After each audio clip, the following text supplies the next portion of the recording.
চিন্তা করতেন। অনেকে বলেন যে তিনি ৭১ একজন অখ্যাত মেজর। না, ওনার জীবনের পিছনের দিকগুলো যদি আমরা দেখি, দেখবো যে তিনি কখনই তার পর্যায়ে কখনো অখ্যাত ছিলেন না। তিনি জন্মসূত্রে বগুড়ার সন্তান, পিতার কর্মক্ষেত্র হিসাবে তিনি কলকাতায় ছিলেন, পরবর্তীতে পাকিস্তানের করাচিতে ছিলেন, সেখানে মেডিকেলের ছাত্র ছিলেন এবং পরবর্তীতে সেনাবাহিনীতে যোগ দেন। খুব কম বয়সী বলা যায়, কিশোর বয়সে। সেনাবাহিনীর যে কতদিন তার কর্মজীবন, সেখানে প্রতিটা স্তরেই তিনি দেখিয়েছেন বাঙালির শ্রেষ্ঠত্ব। সমালোচনা ছিল তখন যে বাঙালির সামরিক বাহিনীর জন্য যোগ্য নয়।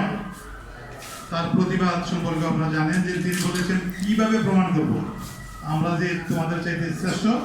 ঠিক আছে, ওরা একটা কম্পিটিশন আয়োজন করলো ক্যাডেটদের ভিতরে, বাঙালি এবং পাকিস্তানিদের ভিতরে কে আসবে, আসো আমি আছি তোমাদেরকে মোকাবেলা করার জন্য। খুব শক্তিশালী একটা সুঠাম দেহের একজন পাঞ্জাবি অফিসারকে পাঠালো কুস্তি লড়ার জন্য। একেবারে ১, ২, ৩ থার্ড ইতেই সে নকআউট হয়ে যায়। এই যে একটা উদাহরণ সৃষ্টি করতেছেন, অসম শরীর কিন্তু ধীরচেতা একজন মানুষ, অস্বাভাবিক আত্মবিশ্বাসী একজন মানুষ। ১৯৬৫ সালের যুদ্ধে তিনি দেখিয়েছেন বাঙালি জাতি কিভাবে সামরিক বাহিনীতে সক্রিয় এবং সফল ভূমিকা রাখতে পারে। এই উদাহরণ তিনি সৃষ্টি করেছেন। পররাষ্ট্র মন্ত্রণালয়ে জার্মানিতে তিনি ছিলেন স্বাধীনের আগে, সেখানে তার ভূমিকা দেখিয়েছেন। সর্বক্ষেত্রে তার আধুনিক চিন্তা এবং বাংলাদেশের মানুষ আজকে যারা আমরা বাংলাদেশী হিসেবে পরিচিত, ওনারই দেওয়া এই ভূমিকা পর্যায়ে তিনি সেটাকে সর্বসময় লালন করতেন। এই সেই জিয়াউর রহমান, শহীদ রাষ্ট্রপতি জিয়া।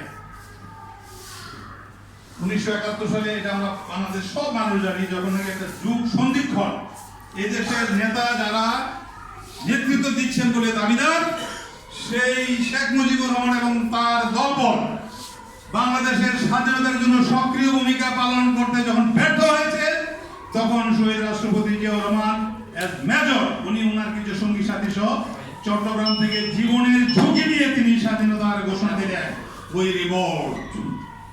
এই যে ঘোষণা দেওয়া, তৎকালীন সময়ে তিনি একজন সামরিক বাহিনীর সদস্য হিসাবে এই ঘোষণা দেওয়া মানে ছিল তার মৃত্যু, ফাঁসি, এটা নিশ্চিত হয়।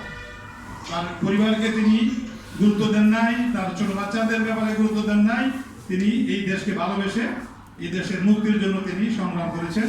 এবং ওই রিভোল্ট বলার পর ওনার ট্রেনার যিনি ছিলেন, ওনার যে প্রশিক্ষক ছিলেন, সেই সামরিক কর্মকর্তাদের গ্রেপ্তার করেছেন, তাদের হত্যা করেছেন ইত্যাদি। তিনি দিয়ে শুরু করলেন বাংলাদেশের স্বাধীনতা ঘোষণা ১৯৭১ সাল।